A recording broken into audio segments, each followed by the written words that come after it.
నా పని ఇవాళ ఆల్మోస్ట్ అయిపోయింది అనుకున్నా ఇవాళ. హలో పీపుల్, నాకు కొన్ని డేస్‌గా హెయిర్ కలర్ చేయించుకోవాలంది. Cut and colour. కట్ చేయించి కూడా ఆల్మోస్ట్ 1 ఇయర్ పైన అయిపోతుందనమాట. సో, అందుకే ఫస్ట్ సలూన్‌కైతే వెళ్ళిపోయాను.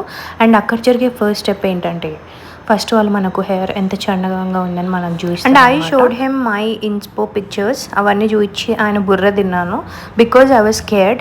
ఇంతకుముందు నేను స్ట్రీక్స్ చేయించుకున్నా ఒక పెద్ద సలూన్లో. అక్కడ అదొక అటర్ ఫ్లాప్ అయిందనమాట. అందుకే దాని తర్వాత 2 ఇయర్స్ వరకు నేను ఏ హెయిర్ కలర్ గురించి అసలు ఆలోచించను కూడా లేదు.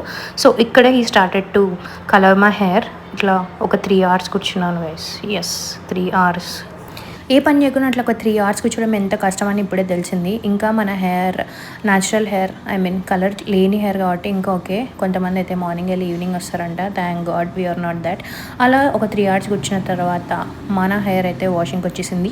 అప్పటి వరకు హెయిర్ డ్రెస్సర్ తల తిన్న నేను జస్ట్ అట్లా కూర్చున్నాను because I was scared of the output. But here is the outcome.